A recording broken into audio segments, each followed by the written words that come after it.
Hello everyone, this is HESES here, back to some more Starcraft 2 Heart of the Swarm 1v1 action. This time it is going to be between SaSe up in the top right side, and his opponent down in the bottom right side is going to be Jaedong. Now, I'm going to be completely honest, I actually went to bed at like 4 a.m. I'm just now waking up only like 4 or 5 hours later, and I was like, I'm so tired, I need to go to bed. And I was looking through some replays I had, and I was like, oh my god.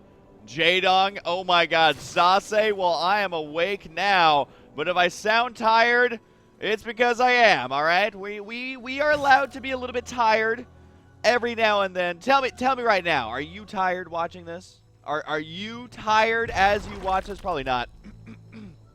I don't really watch YouTube when I'm tired. I normally go to bed, but my adrenaline started pumping. Does adrenaline even pump? I don't know. But my adrenaline started pumping, and I had to cast this game. This is going to be from Dreamhack, which just ended not too long ago. I won't tell you who the champion is. I actually don't know off the top of my head. But anyways, Jaedong, for those of you who do not know, was the best for a long time Zerg player back in Brood War. When he was rising to prominence and rising to dominance, and rising to Rominance. I don't know what else rhymes with that. But anyways, when he was rising in Starcraft is when I was actually first getting into competitive Starcraft. Now, I'd always kind of known that competitive Starcraft was a thing. I know that it existed, but I did not know any of the players. I didn't know when the tournaments were. I didn't know the formats and all that. But when I finally got into it, I remember it very clearly. I was in college and just getting into Starcraft for the first time as a sport. Jaedong, man, was just dominating everyone. Flash rose shortly thereafter, but Jaedong has always been my favorite original Brood War player. He's so good.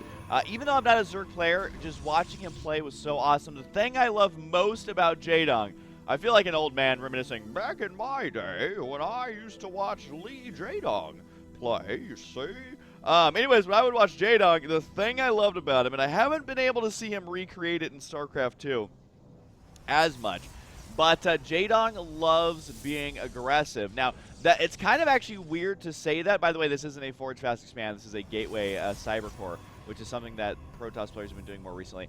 But anyways, the thing I loved about Jaedong is that he was always aggressive. He would do builds where you're like, what is he doing? He's not going to win these engagements. He doesn't have the right units. He's attacking way too early, and he would just destroy. And that's why he was so fun to watch, is because he would be so aggressive when you would think that, no, now's not the time to be aggressive, and he would make it work. Now, I haven't really seen that again here in StarCraft 2 from him, but I would love it if he actually managed to pull that style back, because the thing about Zerg in StarCraft 2 versus Protoss is that you actually want to defend more than you are aggressive, because Zerg has a really hard time in killing Protoss, in killing Terran when they're inside their base. What they excel at in StarCraft 2 is engagements in the middle of the map, and that's not necessarily the case in Brood War as much, where Zerg you want to be really aggressive, but in StarCraft 2 it is a bit different, just because spine crawlers are so good. Just swarm hosts are so good at playing defensively. Zerg is just a really robust race as far as defending now.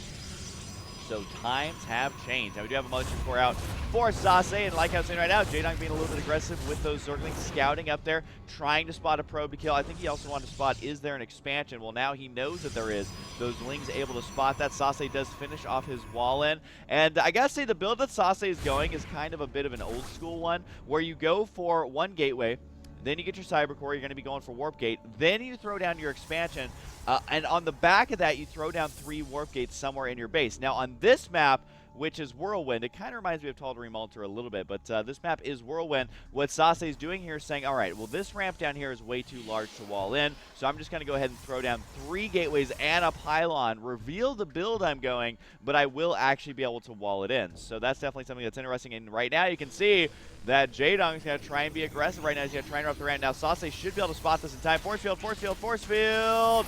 There it is right there. Going to push those Lings right on back. Notice how he warps in another sentry. Kind of interesting that he warped in the Zealots here at the main base as opposed to warping them in here at the pylon. Is Jaedong actually going to spot the pylon? No, he does not. SaSe, you do know that Jaedong is not up in the top left side. Oh, God. Oh, God, he's at... Slight misread here by SaSe. He definitely is positioning himself in a way that shows that he thinks he's up on the top left side. That's not actually the case. But so he must have saw units run from up there or something, because he would not have his mothership core up here at all if, oh god, this is embarrassing. This is a little bit embarrassing. I will say, though, I meant to say this before, that SaSe is one of my favorite Protoss players ever. Well, he's got to realize that, okay, there's actually no expansion up there. My bad. My bad. But you can also see that he had planned to be aggressive right now. Ooh, we could force field these. They're pretty good. Nope, they're going to escape here. I mean, it's really impossible to kill Ling with Sentry Zealot just because the Lings are so fast that force fielding not really an option. But right now, SaSe is going to have to reposition himself. This is actually going to throw off his build a lot because he had planned to be aggressive right now. He didn't plan to give his opponent any time to react, although Jaedong not really reacting. I mean, yes, he made more Zerglings, but he didn't make any Spines. He didn't make lots of Lings or anything like that. There's the one Zealot right there, going to try and hold the wall by himself. The sentries right here. Nice force field, trapping some of those Lings, protecting the gateway as well. At the same time, there's going to be an attack down here, so Jaedong is actually going to lose quite a few Lings here to those force fields. I think the Zealot got taken. Oh my god, he actually broke the entrance somehow. Killing off that pylon. Need to throw down buildings, but we can't throw them down while the force fields are there. But either way, there is going to be an attack from SaSe right now. Very aggressively postured here. The majority of this is Zealot. There's only one Stalker in here. A flank attack with those Lings. Those are the ones returning from home. So far, the force fields have been decent, but not nearly good enough. And there's the recall to save some of those units. The remainder of the Zealots, so we're not in position right now. And Jaedong actually managing to break this entrance, which is actually pretty intense, all things considered. Another pylon is going to go down if the probe can push the Zealot out of the way. Now, how did things settle here a little bit? You can see that Jaedong did end up losing a little bit more there than SaSe. We do have the War Prism going to be on the way. However, this is where the pylon cleanup crew begins. Does Jaedong know about the pylon over here? Not yet. I don't think he'll scout it just yet with those Lings. But he's basically trying to find pylons to clean up, because that is going to even up this unit's loss. It's going to force SaSe to have to put the brakes on the aggression, because he's not going to have enough pylons to warp in reinforcements. You can see that he is actually completely supply blocked right now, and that's because those pylons are getting cleaned up. Oh, nice force field there. Can he continue to trap them? Yes, he can. The Lings trying to escape. Another force field could have trapped all of them. He didn't have enough energy, though. Or if he did, he decided not to use it right there, doing lots of damage to those Lings. But guess what? The aggression from Jaedong. At times, you would not think it would work. Well, Jaedong makes it work. He's going to be attacking the main base. Oh, God. There's the recall once again to the main Nexus, which is actually a beautiful play here, and might actually throw down double Stargate. Well, this is going to be scouted, so not sure what the point of that is, though. The probes are going to have to try to retreat, actually trapping them inside the base. SaSe is saying, hey, man, 20 Lings enter, 0 Lings leave. That's what he's trying to do right now, is, you know, at least make this attack guaranteed damage. But Jaedong's just all over the place with this. He's got more Lings on the way. Actually making this amount of Lings work is very difficult versus Protoss. Oh, God, more running inside as the army's scrambling all over the place. I mean, Jaedong is just slapping poor SaSe around this game. And it does look like even hold position Lings right there to try and kill off some of the probes, which if you're wondering why they're on hold position, it's because really the Lings at this point are not going to be able to directly do damage to the army. There's just not enough. But what they can do is on hold position attack the probes that are mining through them. So overall, how many workers were killed in the midst of that? 15 workers killed. 0 have been killed off by SaSe. Jaedong, though, is really, really low on drones, given how far into the game we actually are. Oh, my God. He's actually going to do more damage with these Lings. Constant counterattacks here by SaSe. He's only able to get out 1 Phoenix. Unfortunately, Phoenix aren't going to do anything, because right now, I mean, take a look at what Jaedong is actually doing here. He's working on 2-2, and how much gas have you seen spent on this army? Think about this game. How much gas has been spent on this army for Zerg? The answer is basically 0. If we take a look at the spending tab overall, you can see that his overall army spending is quite low, only 4,200 overall. And the rest of it being spent on upgrades, being spent on the tech. He's going to have his hive tech on the way. He's got, of course, the infestation pit there, which he needs to get the hive tech. And all of a sudden, SaSe is going to be going up against Ultralisks pretty soon. How do I know it's Ultralisks? Well, it's a very typical playstyle of Zerg, which is to go for the early upgrades, try and get map control with Lings, and really force the Protoss player to get something that he's not very comfortable with. I mean, 1 Phoenix, I think he probably used that just for scouting. Does look like the Zealot counterattack going to be moving up down here, but keep in mind that he doesn't have any upgrades done. They are about to finish here, but he wants to have those as soon as possible. I think they are done right now. Yep, the 1-1 is done, but that's going to be compared to a 2-2 of Jaedong, and I mean, you don't have to be a genius to realize that 2-2 Lings are going to be doing quite well versus this army in buying time, although Jaedong still only has Lings, so he's going to be trying to throw down Spines to buy just additional time right now, absorb some of that damage. These Zealots just going to town right now. Each of these Zealots just raking the kills. That's all right there. Has 7 kills before he finally falls down. But the force fields from SaSe are actually pretty good. The surround here by Jaedong might be a little bit too much. It looks like the Queen's right here. Got to be able to help engage. So I think he should use the Graviton Beam to pick up one of those Queens. He is going to have to back out here, though. Jaedong with the narrow defense here. And the interesting thing is that he hasn't had to throw down a Roachborn or a Hydralistin or anything like that this whole time. It has been 100% pure Zergling.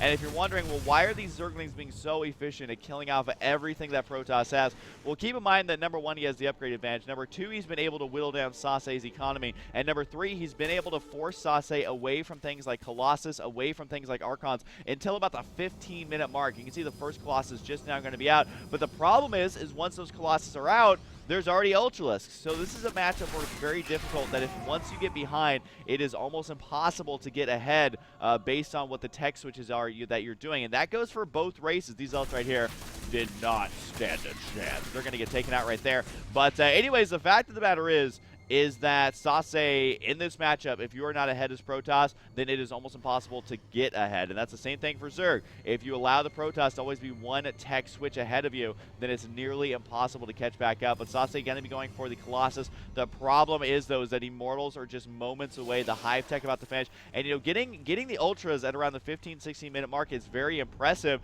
considering how many Lings Jaedong actually had to make, how many units Jaedong had to use here to keep the Protoss player, number 1, his attack at bay, and number 2, to keep him continually at bay.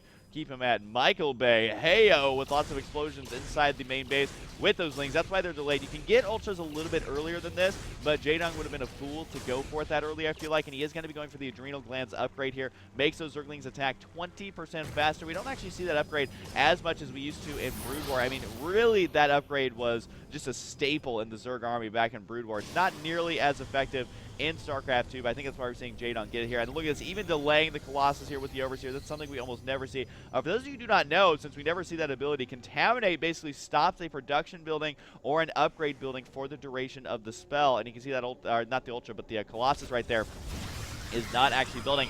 Now, at this point, SaSe is going like, yeah, man, I feel pretty good. I can actually finally engage these Tier 1 units. Well, guess what? There's about to be Tier 3 on the field in these Ultralisks, and I will tell you that Zealot Colossus does not work versus Ultras anymore. They used to be okay because Ultras didn't do additional damage, or didn't do their full damage to regular units, but they will just eat Zealots literally like delicious, delicious ramen. They're just going to eat them up in no time flat. And the Spine Crawler is going to buy just enough time for these Ultras to actually spawn, because the Elite Ultras are going to be on the way right now. And I don't think SaSe has the juice here. I think as soon as he sees these Ultras, he's going to realize, well, it's been fun. Got to go ahead and tap out of this game. But I gotta say, the non-stop aggression from Jaedong and the ability to just control the map with pure Lings has been phenomenal. He is gonna lose several Queens here, but guess what? Ultralist from double sides. Quite literally a pincer attack. Unfortunately, Time Warp does not affect Ultralist. They do not care about your puny Time Warp. And attacking from the north as well to get the ridiculous surround. This is how Zerg is meant to be played. There's going to be the GG coming out of SaSe. I mean, that was a little bit predictable at the end, just because this amount of Ultralists that are basically fully upgraded, they're going to have chitinous plating. They're going to have 3-3 here in just a matter of months. I mean, literally in like 15 seconds, they were going to get 3 additional armor and 1 additional attack, and they're just completely unstoppable. And you know what's also crazy is Jaedong is only on 3 bases right now. So if SaSe had managed to secure a 3rd base, had managed to transition into something other than just a couple of Colossus, he actually would have been in pretty good shape. I mean, the creep spread here for Jaedong was okay, but it wasn't the best that I've ever seen, and so that would have given SaSe just a couple more seconds to try and tech switch and all that. But I gotta say, the style that Jaedong played here, while it is obviously a StarCraft 2 style, it had little flavors of the Brood War area, which is the non-stop aggression with the Lings, getting the Adrenal Glands upgrade for those Lings as soon as you possibly can, and just being a complete nerd baller. I will say, though, that SaSe is one of my favorite non-Korean Protoss players. Number 1, he wears a fedora. Number 2, he does awesome interviews. And number 3, he is just super, super nice and super freaking good. So I'm always cheering for SaSe. And we'll just have to wait and see exactly how well he does in the near future. But anyways, I also want to cheer for Jaedong, because players like Flash have really shown some dominant play in StarCraft 2. I think that the way Terran plays out in StarCraft 2 is very compatible with the play style of what we used to see in Brood War from Flash. I still think though that Jaedong is getting used to StarCraft 2, and also, I mean, when StarCraft 2 came out, Jaedong was not as prominent as Flash was at the time. So Jaedong, always rooting for you, buddy. Hopefully he's able to make a comeback. Anyways, hope you guys enjoyed, and I'll see you guys next time.